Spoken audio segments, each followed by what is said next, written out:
Bonjour et bienvenue dans le podcast Mieux vivre sa PMA. Le podcast qui met des mots sur ce que l'on vit quand on est dans un parcours PMA. Le podcast qui vous aide à trouver l'équilibre émotionnel au quotidien. Alors si vous sentez que vos nerfs sont régulièrement mis à l'épreuve, si vous sentez que votre ascenseur émotionnel est dicté par votre PMA, vous êtes exactement au bon endroit. Je suis Teddy et j'essaye de vous transmettre toutes les semaines des outils, des informations, des choses utiles qui vont vous aider à retrouver la maîtrise de vos émotions. Bonjour, j'espère que vous allez bien. En tout cas, moi, je suis particulièrement contente d'enregistrer ce premier épisode du podcast Mieux vivre sa PMA et calendrier oblige. Je me proposais de vous donner quelques astuces pour protéger son couple quand on est dans un parcours PMA et aussi parce que je suis une espèce de grande fan de la Saint-Valentin, je veux vraiment vous donner 3 arguments. Oui, j'ai bien dit 3, non pas 1, non pas 2, mais 3 arguments béton qui vont vous donner envie de célébrer la Saint-Valentin. Et franchement, j'y crois. Mais pour commencer, je voudrais vraiment qu'on parle du couple et malheureusement les répercussions qu'il y a dans un couple lorsqu'on rentre dans un parcours PMA. Les parcours PMA sont rythmés vraiment par nos tentatives. C'est un quotidien qui nous est imposé au niveau du travail, au niveau des rendez-vous médicaux. On nous dit quand faire l'amour, parfois. On nous dit quoi manger. On peut avoir parfois l'impression d'être une toxico avec toutes les seringues qu'on a dans notre frigo. On est obligé de mettre notre pudeur complètement de côté et montrer sa foufoune à tout le monde. On a des examens médicaux de manière très aléatoire. Enfin, moi, je sais que le pire examen, vraiment celui que je ne pouvais pas supporter, l'échographie endovaginale pendant les règles. Mais je trouvais ça tellement dégueulasse et tellement humiliant. Je veux dire, on a déjà un rapport particulier avec nos règles, alors si en plus on doit faire un examen à ce moment-là, enfin bref. Moi, cet examen, c'était vraiment le plus compliqué pour nous. Et malheureusement, tout ça, ça crée des remises en question, ça crée un énorme chamboulement dans notre vie. On vit au rythme des tentatives, on vit au rythme des examens, on est complètement obsédé et suspendu à l'attente des résultats. Quand le résultat est positif, c'est génial, on est content et on se dit: «Oui, c'est bon, je vais pouvoir sortir de tout ça». En revanche, quand le résultat est négatif, là, clairement, c'est difficile pour le couple et on se retrouve souvent seul, à 2, face à notre douleur et on se dit: «Qu'est-ce qui s'est passé, quoi? Enfin, pourquoi ça n'a pas marché? C'est quoi le problème?»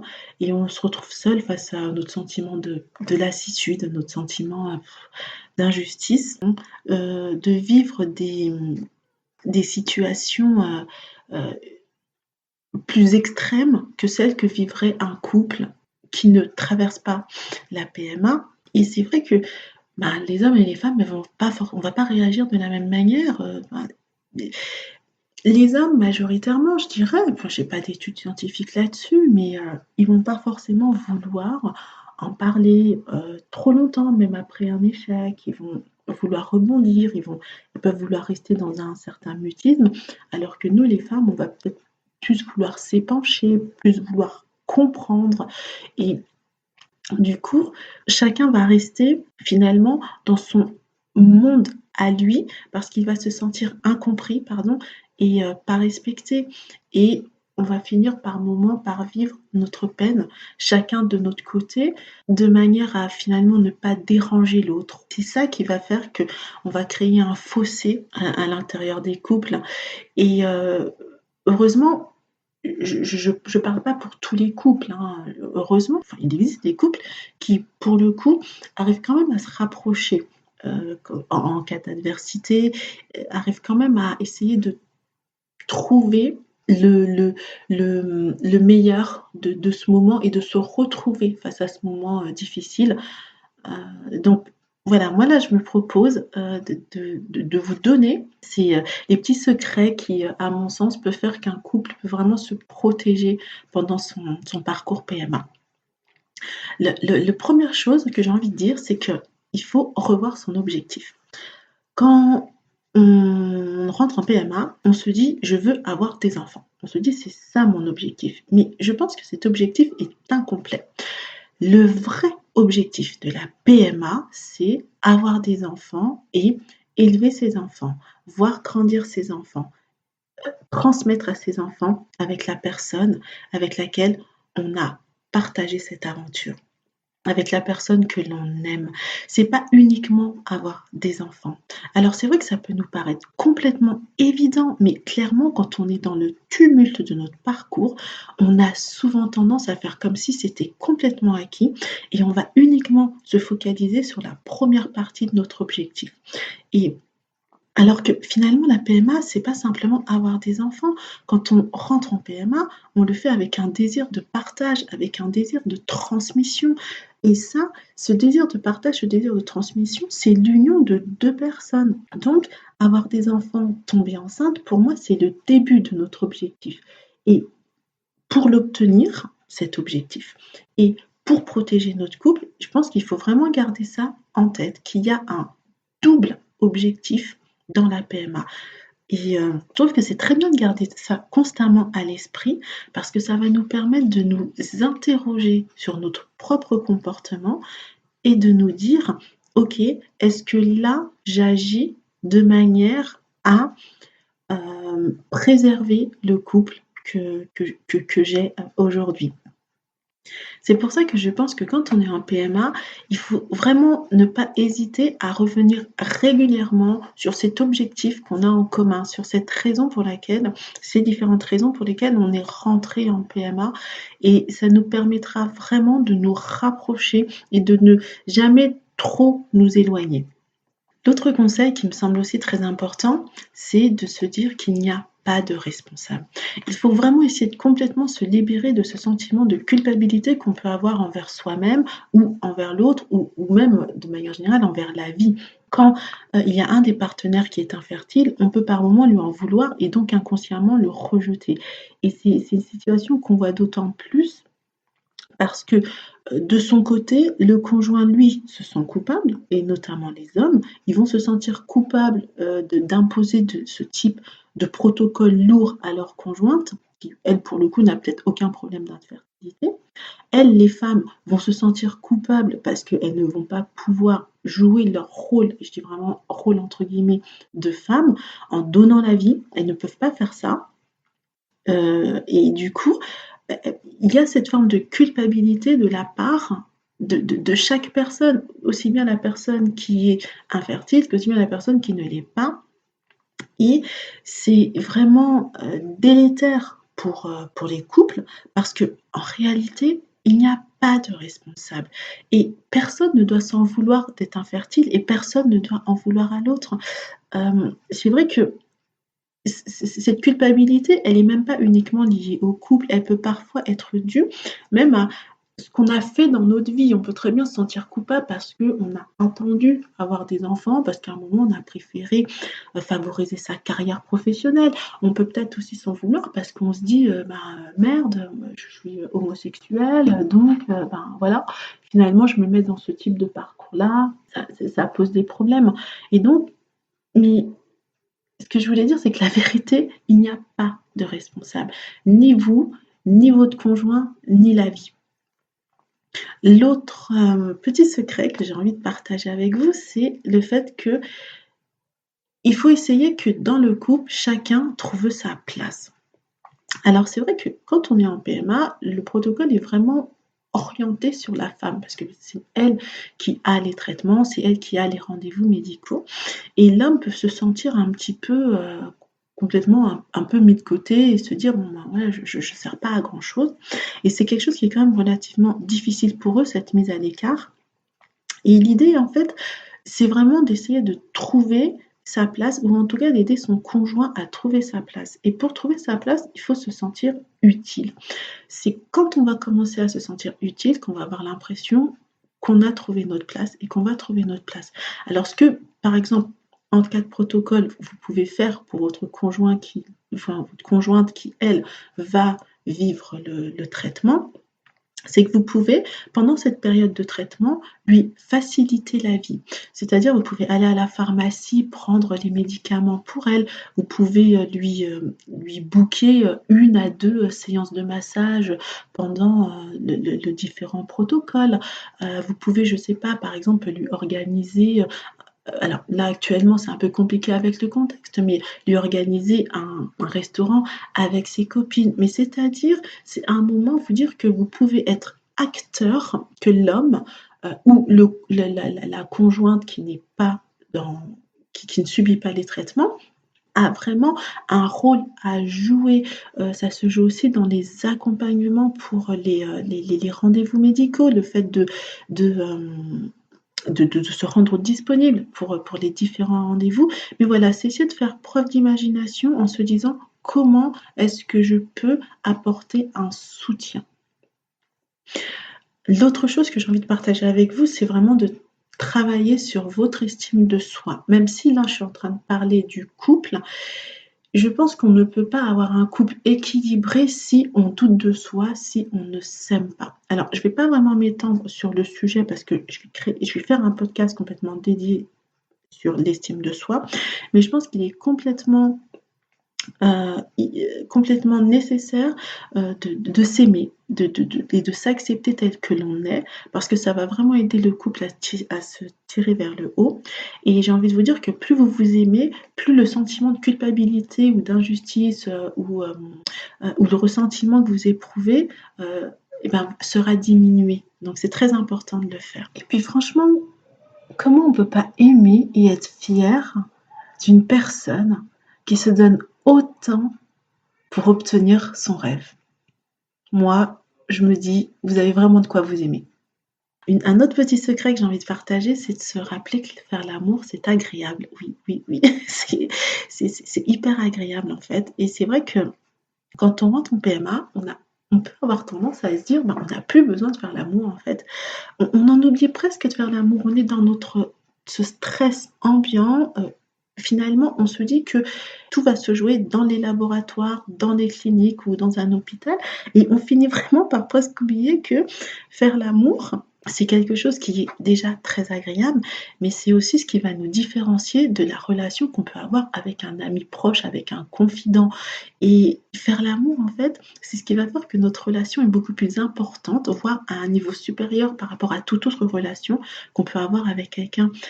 Quand on fait l'amour, on se livre, on se confie, on se dévoile. C'est vraiment une forme de communication à part entière, mais qui n'appartient qu'au couple, qui n'est vraiment qu'au couple. Et donc, je trouve que c'est très important d'essayer de laisser cette place encore à ça. Même si nos parcours sont difficiles, ne nous privons pas de ce mode de communication. Alors, je sais que c'est pas forcément évident parce que quand on décide de ne plus faire l'amour ou quand on n'arrive plus à faire l'amour avec la personne, on se retrouve un petit peu dans une forme de culpabilité et on va laisser le temps traîner. Ce qu'il faut se rappeler, à mon sens, c'est que notre corps n'appartient pas au docteur. Notre corps nous appartient à nous. Et si on aimait avoir des rapports sexuels avant, on ne peut pas laisser la PMA avoir encore ce pouvoir en plus sur nous et nous priver de quelque chose qu'on aimait avant. Protéger son couple en ayant des rapports sexuels, alors je dis vraiment des rapports sexuels plaisants et consentis, faut pas se forcer, mais pour moi c'est reprendre une forme de contrôle de son corps. C'est se réapproprier sa féminité, se réapproprier son plaisir, reprendre ce côté un peu animal. C'est dire mon corps, c'est pas seulement un objet, c'est toute une entité qui ressent des choses, qui désire des choses et c'est aussi faire le choix de s'offrir vraiment ces choses agréable et plaisante, c'est libérer de l'endorphine et cette endorphine, mais franchement, mais on peut l'avoir après avoir fait une course, hein. On peut courir 1 heure et libérer de l'endorphine, mais pardon, mais l'endorphine que l'on ressent après un rapport sexuel, non, pardon, mais non, ne nous privons pas. Alors je sais que parfois du temps peut avoir coulé sous les ponts avant de vouloir se reconnecter et repartir vers des rapports intimes. Mais dans ces moments-là, il faut vraiment prendre son temps et y aller par étapes. Alors, je sais que parfois ça peut être un peu difficile pour certaines personnes parce que euh, quand on découvre qu'une personne, que l'un du couple est infertile, on peut par moments ressentir ça vraiment comme, comme une tromperie et on va avoir en fait, on va des fois créer une forme de rejet et ne plus vouloir que cette personne nous touche en fait. Vous savez, c'est un peu comme quand, une personne découvre qu'elle a été trompée ou qu'elle s'est sentie trompée et ben, elle va refuser, toutes les marques d'affection, de la personne et il se peut aussi que certains hommes se sentent complètement remis en cause dans leur virilité et que du coup, eh ben, ils vont se poser des questions sur leur capacité à donner du plaisir. Et je pense que c'est en ça que c'est vraiment important de comprendre que la relation sexuelle, c'est vraiment en plus que de donner du plaisir à l'autre, c'est une communication, c'est un échange et c'est hyper important d'essayer de lui redonner sa place. Mais du coup, c'est vrai qu'à défaut d'avoir des relations sexuelles, puisque c'est complètement possible, voilà, que vous soyez dans les cas que je viens de citer et que vous n'ayez pas envie d'avoir des relations sexuelles ou que vous vous sentiez un peu fébrile sur le sujet, ou alors par exemple c'est aussi possible parce que il y a certains traitements qui baissent complètement notre libido et dans ces cas-là, je pense que ce qui est possible, c'est comme je vous disais, c'est vraiment de remettre de l'intimité dans le couple et l'intimité, ça passe pas simplement par, des, rapports sexuels, aussi plaisants soient-ils et avec autant d'endorphines qu'on puisse avoir, mais ça passe vraiment par cette complicité, pardon.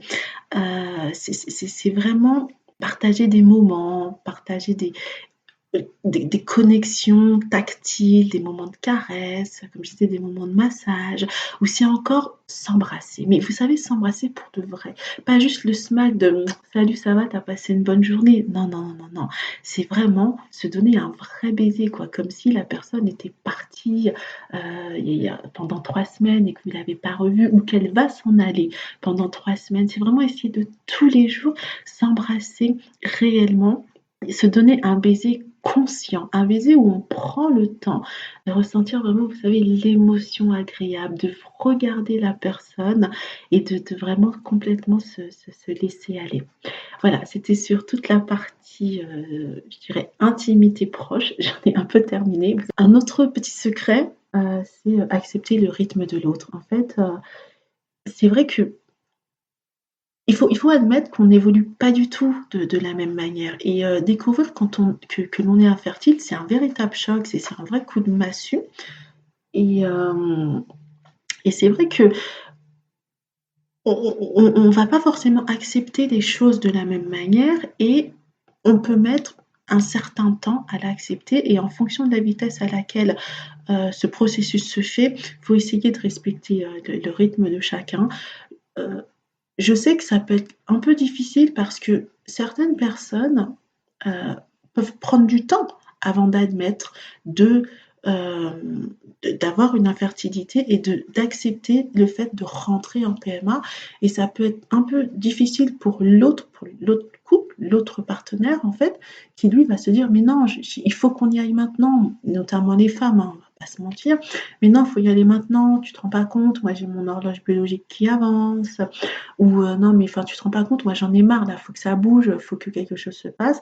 Alors que par moment, l'homme peut avoir un côté de se dire, je me sens bouché, enfin je me sens coincé dans ma virilité, mais non t'inquiète pas, on va y arriver et du coup, la phase de déni de l'un ou l'autre du couple peut être plus ou moins longue et c'est vrai qu'essayer d'accepter, de trouver un compromis face à ça, c'est quelque chose qui peut vraiment aider, le couple.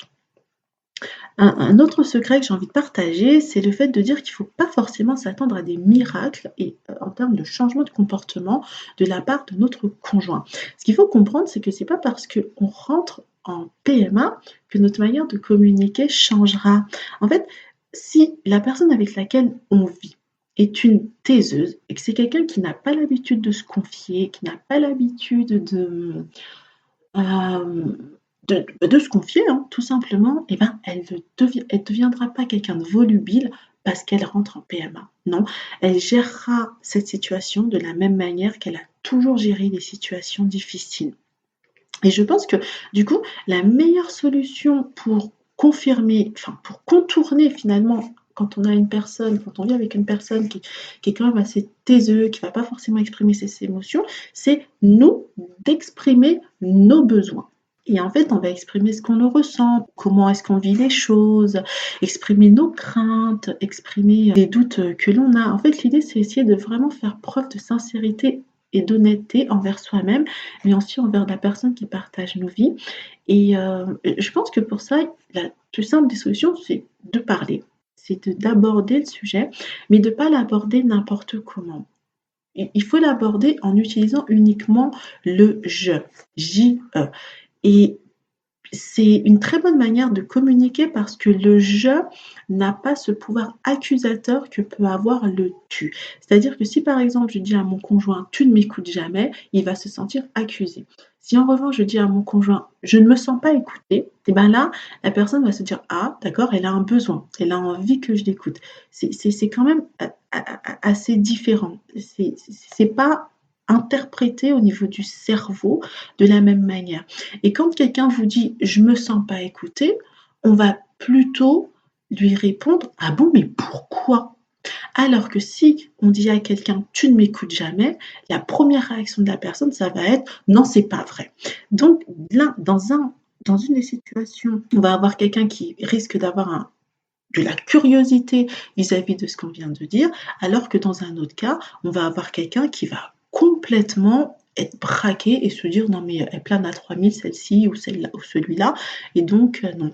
Et je pense que c'est une très bonne habitude qu'il faut avoir de manière générale dans toutes les communications, c'est de plus exprimer son besoin et non pas accuser l'autre. Un autre conseil que j'ai envie d'aborder, c'est d'arrêter finalement d'être en mode qui souffre le plus. En fait, je suis d'accord que nous les femmes, retournant en PMA, c'est nous qui sommes les principales actrices du parcours. Mais je pense que de se demander si celui qui souffre le plus, c'est celui qui est infertile mais qui doit simplement, alors imaginez vraiment les guillemets au simplement, aller se masturber tout seul et éjaculer tout seul dans une salle, ou c'est la personne qui se pique, qui prend des traitements hormonaux, qui souffre le plus. Alors, je pense que voilà, vous avez tous clairement votre petite idée sur le sujet, mais moi, ce que je veux vous dire, c'est que quand on pense comme ça, c'est qu'on a un besoin de reconnaissance. On a besoin que l'on reconnaisse ce que l'on fait. Et pour moi, quand on a un besoin de reconnaissance, il faut la demander. Il faut demander aux gens la reconnaissance que l'on souhaite avoir. Et ben, pour demander la reconnaissance, il faut être tout simplement simple. Moi, j'ai envie de dire, on peut dire simplement, tu sais, je passe par des choses qui sont très difficiles physiquement, émotionnellement, et tous les jours, vraiment tous les jours, je fais de mon mieux. Je fais tout ce que je peux pour avancer, pour vivre ça, mais c'est vraiment pas évident. Et tu sais ce que j'aimerais moi tout simplement, c'est que tu me dises de temps en temps bravo. De temps en temps, tu es quelqu'un de fort. Et je suis vraiment fière pour tout ce que tu fais pour nous, pour tout ce que tu fais pour notre couple, pour tout ce que tu fais pour le rêve qu'on a envie de construire à deux. C'est de dire le besoin de reconnaissance que l'on a. Ça peut vous donner l'impression de quémander la reconnaissance parce que vous estimez que votre compagnon ou votre compagne doit être au fait que vous avez ce besoin de reconnaissance. Eh ben non, je peux vous garantir que le besoin de reconnaissance est l'un des besoins que l'on arrive moins à donner à l'autre ou à visualiser de l'autre. Et je pense que c'est un discours qui vous permettra vraiment d'être au clair avec vous-même et avec votre besoin de reconnaissance. Et ben voilà, écoutez, voilà, j'en ai fini avec mes petites astuces. Oui, donc, alors, certains vont peut-être me dire, oui, en effet, c'est pas facile. Oui, et je suis complètement d'accord, c'est quelque chose qui est dur, mais je pense qu'en fait, il faut essayer de mettre autant de combativité à maintenir une belle harmonie dans notre couple qu'on en met à avoir un enfant à travers un parcours PMA. on se dit souvent: «Bah, je lâcherai jamais, j'aurai des enfants coûte que coûte, je continuerai, même après un échec, j'y retournerai». Ben, je pense qu'il faut se dire exactement la même chose avec son couple et j'ai même envie de vous dire, franchement, que c'est peut-être plus facile de réinventer son couple que de tomber enceinte en PMA. La dernière astuce dont j'ai envie de vous parler, c'est plutôt de vous dire que si vraiment vous ressentez que votre couple rencontre des problèmes et que c'est compliqué pour vous de les prendre en charge, bah, faut pas hésiter à consulter. Il y a des thérapeutes, il y a des psychologues et peut-être que ces personnes-là qui sont formées à l'accompagnement des couples pourront vous aider. Alors maintenant, je vais vous donner mes arguments pour fêter la Saint-Valentin. Alors, premier argument, et franchement, un des moindres, c'est que quand on me dit fête, mais moi j'y vais les gars, on me dit fête sincèrement, quand il y a une occasion de gratter un cadeau, mais pourquoi je vais me priver? Je vois pas l'intérêt. Moi, je fête tout. Je fête l'anniversaire des crac-crac, l'anniversaire de la première rencontre. Enfin, clairement, tout est bon pour fêter. Donc, je vois vraiment pas pourquoi se priver. En plus, je pense que la Saint-Valentin n'est pas une fête plus commerciale que Noël ou même qu'un anniversaire. Il faut juste trouver le juste milieu. C'est pas nécessaire d'offrir des cadeaux hyper chers. On peut même offrir uniquement des cadeaux immatériels et en plus vraiment très sincères. On peut s'offrir des mots doux, on peut s'offrir des choses qui coûtent vraiment rien, mais qui font toujours plaisir. Mon deuxième argument, ou plutôt je dirais c'est un contre-argument à tous ces haineux là, hein, qui disent ouais mais attends, on va pas attendre un jour spécial pour qu'on se dise je t'aime. Bon allez les gars, arrêtez de me mentir. Et quand je dis les gars, je parle aussi des filles, hein, franchement, j'inclus tout le monde. Sincèrement, est-ce que tous les jours au quotidien, ou même tous les mois, vous dites à votre conjoint à quel point il est important dans votre vie? Est-ce que franchement, au moins une fois par mois, vous faites comprendre à la personne qui vit avec vous au quotidien l'importance qu'elle a à vos yeux? Eh ben non, malheureusement, en fait, on est comme ça. Quand on a quelque chose, eh ben, on ne le voit plus. Et on ne lui dit pas. Est-ce que vous dites tous les jours à votre père que vous l'aimez ou quand chaque fois que vous le voyez lors d'un repas de famille? Non, on va attendre les 80 ans du père pour écrire un superbe texte et dire à quel point c'est quelqu'un qui est important et qu'on l'aime. C'est pareil pour les collègues de travail. On va attendre qu'ils quittent l'entreprise pour pour leur dire que ah bah écoute, t'étais un super collègue, j'ai adoré travailler avec toi. En fait, pour moi, la Saint-Valentin, c'est juste un reminder comme on peut en avoir pour beaucoup de choses, de dire à la personne que l'on aime l'importance qu'elle a pour nous. Rappelez-vous la dernière fois que vous avez fait un discours à la personne qui partage votre vie, c'était peut-être la dernière fois lors de votre mariage, vous avez fait vos vœux. Et ben voilà, donc je pense qu'en ça, c'est vraiment très important de célébrer la Saint-Valentin. Alors, le dernier argument que j'ai à vous donner et qui, à mon avis, va vraiment terminer de vous convaincre, c'est de vous dire que la Saint-Valentin et notamment cette Saint-Valentin un petit peu spéciale où on est confiné et que tous les magasins ferment à 18h et qu'il n'y a pas de restaurant, et ben c'est vraiment une occasion de se retrouver et de prendre le temps pour mieux se connaître ou vraiment réapprendre à se connaître.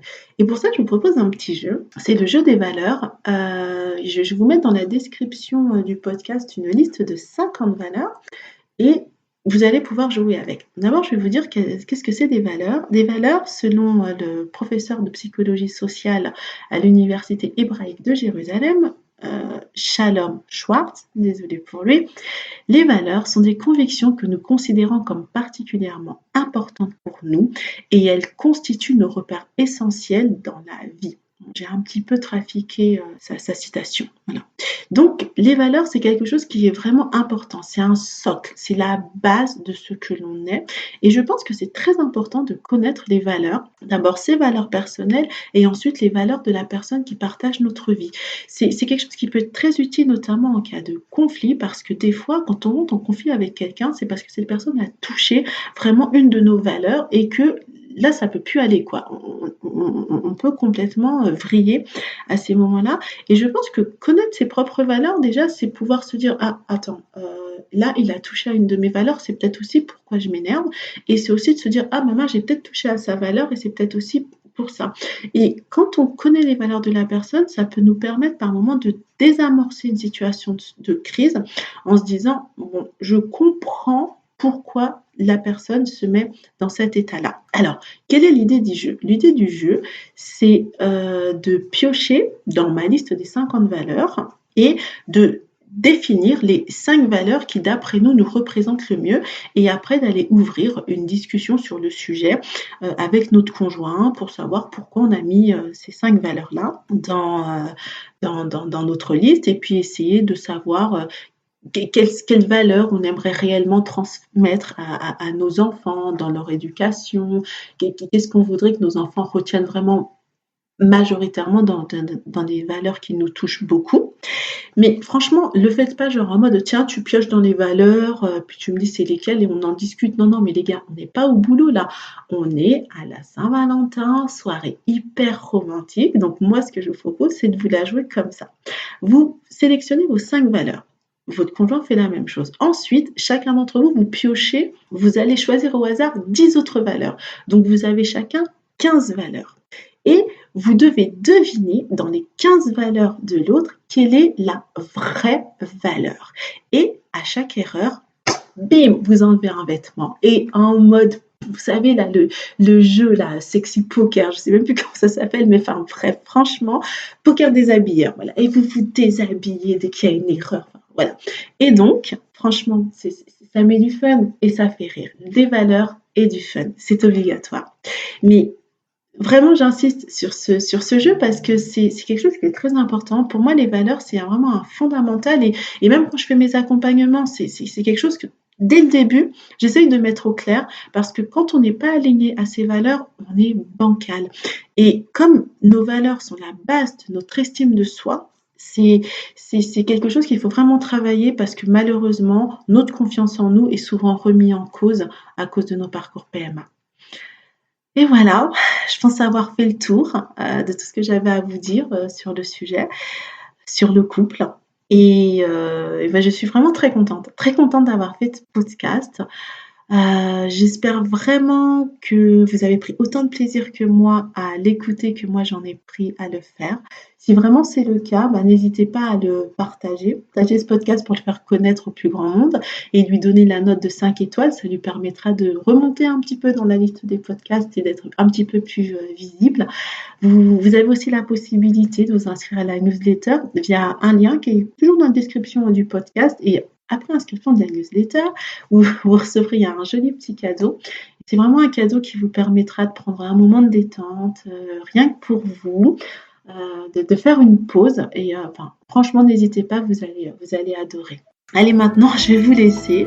Je vous souhaite plein de plus et je vous dis à très bientôt. Allez, gros bisous. Ah oui, et bonne Saint-Valentin.